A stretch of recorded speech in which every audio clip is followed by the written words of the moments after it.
Oi pessoal, tudo bem? Dando prosseguimento aqui nossa aula, sessão 14 até sessão 17. A gente pode perceber o que até agora, tem várias percepções, mas de uma forma geral, as pessoas entravam na vida de Joseph Smith por interesse de conhecer mais sobre o livro de Mórmon, né, chamada na época de a Bíblia de Ouro, né, por causa das placas de ouro. E elas vão ganhando um testemunho e elas vão fazendo parte dessa obra, né? Muitas delas vão fazendo parte dessa obra. Nessas sessões nós vemos ali a família de David Whitmer, né? Que passou a se interessar muito, né? David passou a se interessar muito pela tradução do livro de Mórmon, até chegou a trazer Joseph Smith para sua residência, né? Para morar ali enquanto ele terminava a tradução do livro de Mórmon. Como nós vimos, Joseph, ele era perseguido, algumas vezes até assim de forma bem violenta, né? No caso, a gente já comentou, pessoas jogando pedra na casa dele, dizendo que ele era um homem morto. Ele então acabava tendo que transitar com a família dele para outros lugares, e essas pessoas, elas ajudavam Joseph, protegiam, né, para que ele pudesse terminar esse trabalho. Então ele oferece a residência dele, né? Ele se interessa. E aí a gente tem uma história muito legal, que faz parte da história da igreja, que mostra o interesse de David Whitmer e também mostra como o Senhor abençoa, né, a vida das pessoas que querem ajudar na obra. Então, os milagres que permitiram que David Whitmer pudesse ajudar Oliver Cowdery e Joseph Smith a fugir, né, dos perseguidores. David foi ao campo e percebeu que teria 2 dias inteiros e trabalho árduo diante dele. Ele então prendeu os cavalos ao arado e, em vez de dividir o campo em áreas, como chamam os fazendeiros, arou por todo o campo até que chegou ao meio-dia. Decidiu então parar para comer algo, olhou em volta e percebeu, para sua surpresa, havia arado toda a metade do trigo. Depois de comer, continuou fazendo o mesmo que antes, e quando chegou a noite, ele havia acabado o trabalho que duraria 2 dias. Ao entrar no campo naquela mesma noite, seu pai viu o que havia sido feito e disse: só pode ter sido um poder maior que o possibilitou a fazer isso. E acho que é melhor ir à Pensilvânia assim que a camada de gesso esteja pronta. Na manhã seguinte, David pegou um balde de madeira e foi ao campo para aplicar o gesso que ele tinha deixado 2 dias antes, empilhado perto da casa de sua irmã. Ao chegar ao local, no entanto, viu que não estava mais lá. Depois disso, foi até sua irmã e a perguntou se ela sabia o que havia acontecido com o gesso. Surpresa, ela disse: "Por que está perguntando isso para mim? Já não estava tudo pronto ontem?" "Não que eu saiba", perguntou David. "Fiquei impressionada com isso", respondeu a irmã, "porque as crianças vieram a mim pela manhã e me imploraram para sair e ver os homens fertilizando o campo. Elas disseram que nunca haviam visto alguém aplicar gesso de maneira tão rápida. Decidi então ir ao campo e lá vi 3 homens trabalhando, exatamente como as crianças haviam dito. Mas, como supus que você havia os contratado para ajudar, devido à sua pressa, voltei para casa e não me preocupei mais com esse assunto." David interrogou tanto seus parentes quanto vizinhos sobre o assunto, mas ninguém sabia quem tinha feito aquilo. Então, o interesse dele era muito grande, o Senhor sabia disso, o Senhor conhecia o coração dele, ele tinha que fazer aquele trabalho da fazenda, era um papel dele. Levava tempo, mas o Senhor mandou, né, os seus anjos, pessoas, homens, para poderem ir lá ajudá-lo. Então, David ia aos poucos aumentando cada vez mais seu testemunho sobre aquela obra, né? Por isso ele trouxe Joseph, ele fez tudo o que ele podia para poder ajudar. E 3 filhos de David ganharam um testemunho durante o processo e queriam saber do Senhor o que eles deveriam fazer, qual era o papel deles na restauração, né, nessa grande obra. Joseph falou com o Senhor e o Senhor deu a sessão 14 a 16 e depois a 17, tá? Então ele disse para David, que é uma coisa para o filho, né, David, que é uma coisa que todos nós, né, podemos aprender. Lembrando, gente, que Doutrina e Convênios foi dado revelações para aquelas pessoas, mas também revelação para nós. Tudo que aquelas pessoas, como nós, seres humanos, né, tinham de interesse, de vontade, de testemunho para poder servir, nós passamos por isso hoje, né? Será que se a gente estivesse ali do lado de Joseph Smith, nós não íamos falar para o profeta, por favor, pergunte ao Senhor o que ele quer que eu faça? Uma revelação pessoal para mim. Então, aquelas pessoas também tinham, como nós tivemos, né, na hora de perguntar, de querer saber mais sobre o Evangelho, elas queriam servir. Quando nós temos esse testemunho e estamos vigorosos no Evangelho, nós queremos servir, de todas as formas. E o Senhor falou, atenta para a minha palavra. Ele falou assim, escuta, atenta. Quando a gente está atento, todas as, assim, para uma coisa, né? As outras coisas parece que desaparecem, né? Em volta de nós. Não, a gente presta mais atenção naquilo, a gente foca naquilo. Então ele está falando, não, só preste atenção na minha palavra. Então não fiquemos adormecidos no Evangelho. Atenta e trabalhe. Às vezes nós já ouvimos aquela história assim, não seja um santo dos últimos bancos, mas um santo dos últimos dias. Nada contra quem senta no fundo. A minha família, por exemplo, a gente gosta de sentar ali, ó, pertinho do fundo. Mas o que ele quer dizer com essa expressão é que se envolvam, né? As pessoas da frente resolvem, as pessoas que estão na liderança resolvem. Ah, já tem tanta gente que gosta de ajudar. Não, envolver-se na obra, estar ativo na obra é fazer o melhor que a gente pode fazer, né? A nossa parte. Então o Senhor está falando para a gente prestar atenção e fazer como esses jovens, né? O que o Senhor quer que eu faça, Senhor? Então, o Senhor diz, você entrou na obra, trabalhe firme, duro, com vigor, estabeleça Sião, ande em retidão, para que o Espírito possa ajudar você a testificar de mim, testificar do livro de Mórmon, né?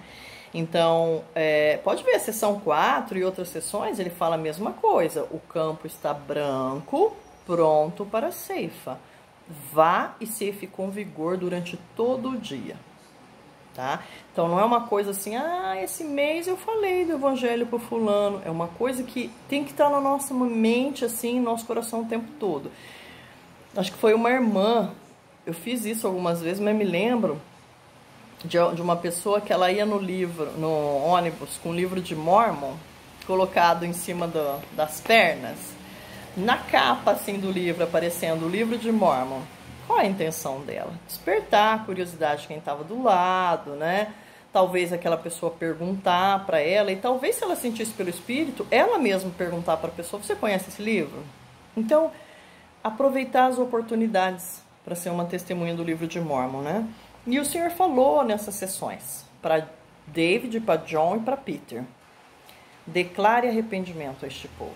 Ele fala, a coisa de maior valor para sua alma, né, para sua vida, vai ser declarar arrependimento a este povo. Aí, às vezes, a gente quer falar uma doutrina forte, né, assim, importante. Eu tenho certeza que se eu falar isso, essa pessoa, né, vai ficar assim curiosa e vai querer ir lá na igreja. Mas o Senhor está falando que a coisa básica, a coisa que mais importa é ensinar as pessoas para entender que Jesus veio para salvar. Entender que a pessoa pode se arrepender.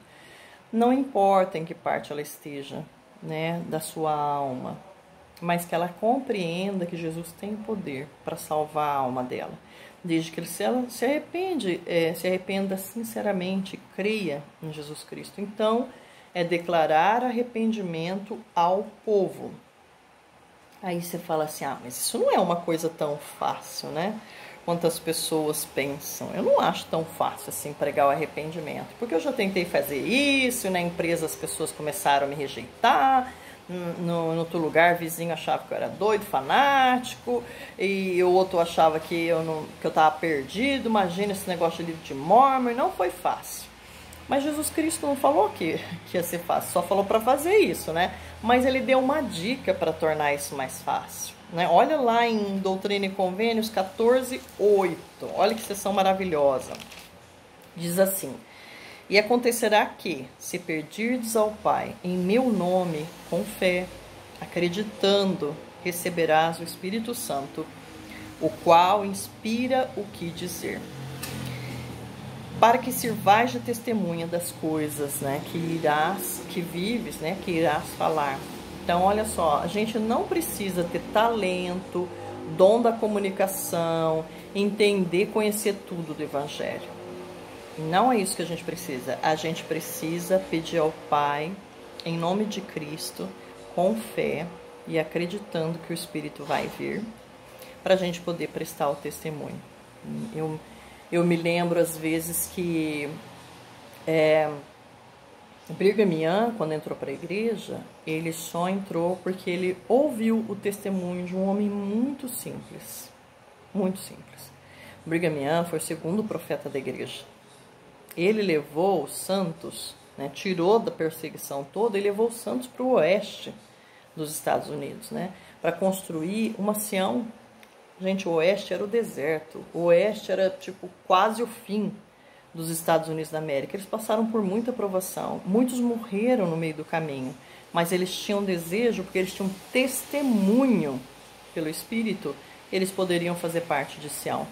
Então você vê um homem tão importante na vida, né, na nossa vida, porque a história da igreja, ele adquiriu seu próprio testemunho por causa do testemunho de um homem muito simples. Então a nossa condição não é saber tudo e ter o dom da comunicação, mas é ter fé em Jesus Cristo e o dom do Espírito Santo, né, ao nosso lado.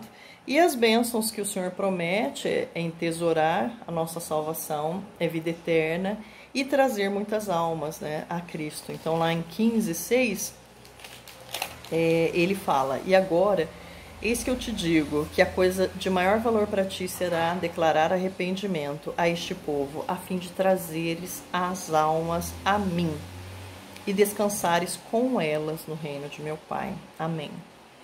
Então, a sessão de 14 a 16, ela traz isso de a gente entrar na obra e saber que nós fazemos a coisa mais importante para nós nessa obra é declarar arrependimento. E eu falo para vocês, às vezes a gente pensa que mesmo por estarmos dentro da igreja, a gente sabe tudo isso e tem testemunho de tudo isso. Mas quando a gente comete um pecado, em vez de a gente se lembrar que Jesus veio para o salvar, que esse é um evangelho de arrependimento, que nós seremos perdoados, né, se nós nos arrependemos de verdade, o que a gente faz? A gente fica triste, arrasado, e começa, eu não sirvo para isso, o Senhor nunca vai, né, eu nunca vou poder estar na exaltação, porque eu sou uma pessoa. Então a gente também tem que tomar cuidado, a gente tem que lembrar de que esse evangelho é um evangelho de arrependimento, né, para que a gente não caia nas ciladas do inimigo. Aí, Doutrina e Convênio, seção 17, que é essa seguinte, a gente vê testemunhas especiais que foram chamadas, que são os apóstolos, né? E no caso aqui, Oliver Cowdery, David Whitmer e Martin Harris, né, foram chamados, inclusive, para encontrar depois, né, os 12, porque eles foram movidos, inspirados a querer ser as testemunhas do livro de Mormon. Então, veja bem, as pessoas não tinham acesso ao livro de Mormon, só Joseph. E por conta disso, muitas pessoas, né, de vilarejos, vizinhos, pensavam: Joseph é um homem desonesto, está enganando essas pessoas que estão ajudando ele de todas as maneiras, né? Então, assim, porque elas não tinham acesso às placas, elas pensavam dessa forma. Esses 3 homens tiveram a oportunidade, né, pela vontade do Senhor, de servir como testemunhas, aquelas que viram, aquelas que tocaram o livro de Mormon. E a gente pode parar para pensar como que o testemunho dessas pessoas são importantes para nós. Gente, olha lá na introdução do livro de Mormon, tem testemunho das 3, né? E mais tarde dos outros 8 que seriam chamados. Antes não era como agora, tá? Agora as pessoas soltam cheques, são falsos, né? São pessoas que dão a palavra, depois são desonestas, voltam atrás, enganam, roubam, né? Não que não houvessem pessoas naquela época assim, mas a principal coisa, assim, uma das coisas mais importantes é eles terem um nome honesto no lugar onde eles moravam, né? Que eram homens trabalhadores, que eram homens que honravam seu compromisso. Então, veja bem, numa época assim, que as pessoas pensam assim de quando você dá a sua palavra, nós temos 3 homens honestos que estão dispostos a dar o seu nome, assinar um testemunho de que viram o livro de Mórmon, as placas de ouro, e dar a sua palavra, assim, a sua honra, e até comprometer a sua própria vida, porque as pessoas as turbas revoltadas também vão falar, bom, você está com Joseph, então você também merece apanhar, você merece morrer, enfim. Mesmo assim, eles foram valentes no testemunho deles e queriam ser testemunhas do livro de Mórmon. É importantíssimo, eu gosto muito de ler, conforme o tempo, né? Tinha época que eu ficava assim, mas, não, deixa eu começar o livro de Mórmon. Mas agora, quando eu leio, começo o livro de Mórmon novamente, leio aquela testemunha, aquilo fortalece meu coração. Porque eu fico pensando, eu também tenho um testemunho do livro de Mórmon, eu sei que esses homens estão falando a verdade. Eu não tenho um testemunho de ver e pegar, mas o Espírito me disse que é verdade o que eles estão falando. Então é bem gostoso, né? É bem gostoso passar por isso. Então lá em Doutrina e Convênios 17, de 1 a 3, é dito assim, né? Eles vão ser testemunho especial, né? Então vamos lá. Eis que vos digo que devereis confiar em minha palavra, e se o fizerdes de todo o coração, vereis as placas, e também o peitoral, a espada de Labão, Urim e Tumim, que foram dados aos irmãos de Jared no monte, quando ele foi com o Senhor, né? Falou com ele face a face, e os guias milagrosos que foram dados a Leí, enquanto estavam no deserto, às margens do Mar Vermelho. E é por vossa fé que o vereis, sim, por aquela fé que possuíam os profetas da antiguidade. E depois de terdes alcançado fé e visto com os próprios olhos, testificareis a respeito deles, pelo poder de Deus. Então, gente, olha só quanta coisa esses homens tiveram o privilégio, né, de ser testemunha ocular. Aquelas coisas que Nefe trouxe, né, para as Américas, por exemplo, ali a Rona, os guias que fizeram com que eles chegassem no lugar certo, lá na terra da abundância, enfim, eles viram. Né? E o Senhor falou, agora, então eu vou dar essa oportunidade para vocês, e vocês devem prestar o testemunho ao mundo.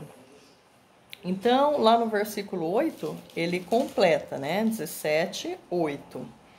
E se cumprires esses últimos mandamentos que vos dei, as portas do inferno não prevalecerão contra vós, porque minha graça vos basta, e serei elevados no último dia. Então, havia uma promessa, havia uma responsabilidade grande, mas também havia uma promessa. Então, ser um testemunho de Cristo é algo importantíssimo, e a gente faz isso de várias formas hoje, né? A gente faz isso no nosso vestir, no nosso falar, no nosso agir, na nossa maneira de cuidar, de amar.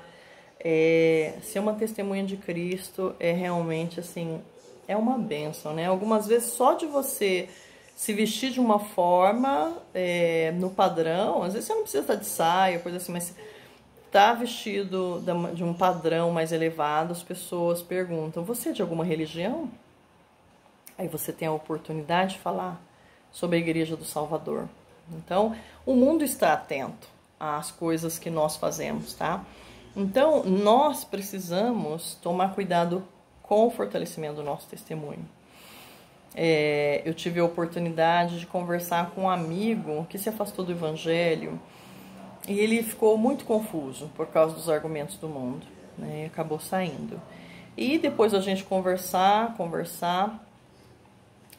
eu falei para ele, falei, olha, os argumentos do mundo são muito convincentes, mas você precisa se lembrar de todos os testemunhos que você teve durante a sua vida. Não há argumento maior do que o testemunho do Espírito. E nós terminamos a nossa conversa.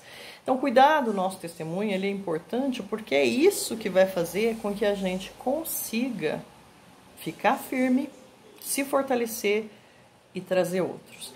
Então, ontem eu estava vendo essa planta aqui, sabe? é um galho, né, com as folhas. E eu amo muito essa planta. É uma das mais bonitas que eu tenho aqui em casa. Entretanto, quando eu fui aguar, né, quando eu fui colocar água na planta, eu simplesmente mexi, eu puxei e ela facilmente saiu. Primeiro eu fiquei chocada, porque eu não imaginei que isso pudesse acontecer.